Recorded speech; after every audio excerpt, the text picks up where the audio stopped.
Greetings and welcome to Awakening Alchemy with Anna Merkaba. Today we're talking about the spiritual and emotional roots of Nocturia, urinary urgency. If you or someone you love suffers from this condition, this message is for you. There's a particular kind of ache that arrives in the stillness of the night. Not the ache of pain exactly, but the ache of interruption. Just as the body softens into sleep, a quiet urgency pulls you from rest. You rise again and again. The bladder calls as if the night itself will not let you fully surrender. At first, it may feel like a minor nuisance, perhaps just age, hormones, hydration. But when waking becomes a pattern, when your nights are no longer yours, it may be something more, something sacred. You see, the bladder is a vessel, a holy container, a threshold between holding and releasing. When it becomes restless, urgent, or overly active at night, it may be carrying more than fluid. It may be holding unshed tears, over-responsibility, or the fear that if you truly let go, something will be missed. Nocturia, the need to urinate frequently at night, can speak of a soul who has been on call for far too long. You may have spent years scanning the environment for others' needs, rising before dawn to meet invisible expectations, staying alert even in sleep. Your bladder, wise and reactive, mimics that pattern. It wakes before it's ready, just like you. Many of those I work with share a similar story. I'm not just waking to be, I'm waking because something in me doesn't feel safe enough to rest.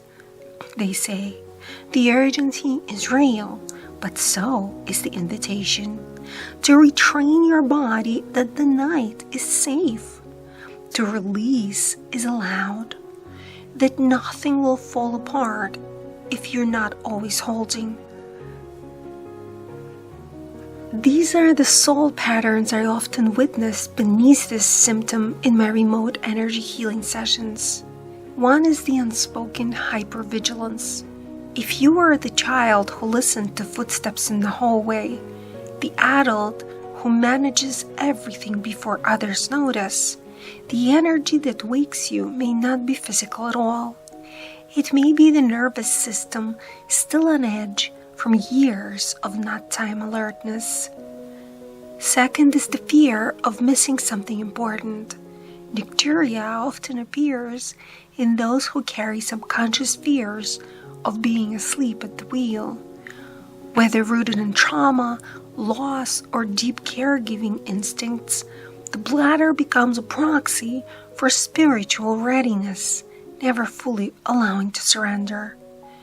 And the final one is the over-control and difficulty of releasing. The need to rise and release frequently can reflect a soul who has trouble letting go of the day, of emotions, of being in control. The bladder becomes the body's way of micromanaging release, one drop at a time. So what happens now? What can you do now to help yourself? Begin where the body begins, with breath, trust, and rhythm. Healing Nocturia is not about force. It's about repatterning the relationship between safety and surrender, between holding and letting go. You can build a ritual for safe surrender. Before sleep, place your hands over your heart and diaphragm. Let the weight of your hands remind your body that it is not alone. Then speak aloud or whisper softly, I am safe to rest. My body can release. My soul is held. Say it slowly, 3 times, allowing each word to settle into your cells. Let this become a nightly rhythm, a cue that signals to your bladder, your breath, your spirit, it's okay to soften now.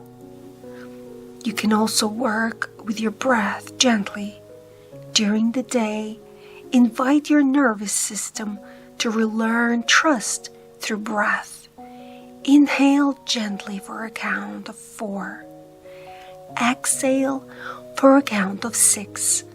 No force, no pressure, just a quiet rhythm that tells the vagus nerve we're safe. This lengthened exhale supports the parasympathetic system, soothing hypervigilance and helping the bladder release its alertness. The next one is to listen for unspoken truth. Before bed, take a few moments to write or speak aloud. Ask yourself, what didn't I get to express today? What am I holding in my lungs or my chest? Let your breath guide the inquiry. Let the answers rise without judgment.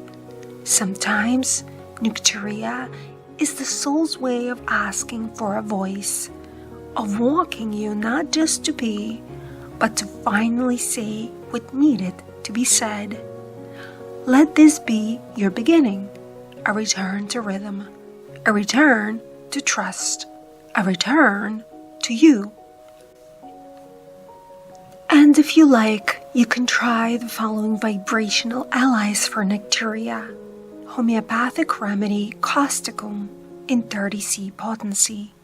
This one is for frequent nighttime urination linked to suppressed grief or worry, especially when worse with cold or emotion.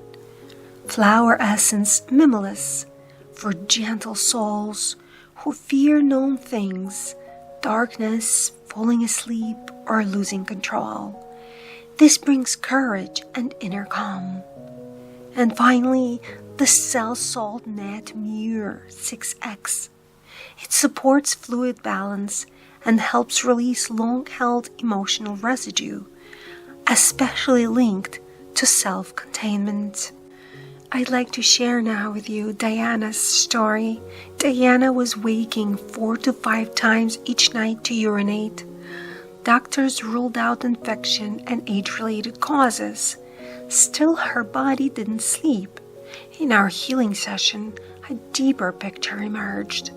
Her childhood had been filled with late-night responsibilities, listening for her mother, checking on siblings, and never truly resting. Her bladder had learned to stay alert. Her soul had learned that rest was unsafe. We worked with the ancestral imprints, somatic memory, and nervous system repair. After a month, she was waking only once, sometimes not at all. If Nocturia has become your nightly visitor, please know this. Your body is not misfiring. It's asking to be heard. You're not weak. You are ready to repattern your relationship with rest, to relearn the sacred rhythm of holding and letting go. And if this speaks to your experience, you're not alone. We can gently explore the deeper layers together, the ones medicine often overlooks. In my remote sessions, we trace the emotional imprints, ancestral patterns, and energetic themes that may be woven into your nights. If you feel called to explore this more, you can learn more about my sessions here at annamerkambahealing.com. Thank you for listening.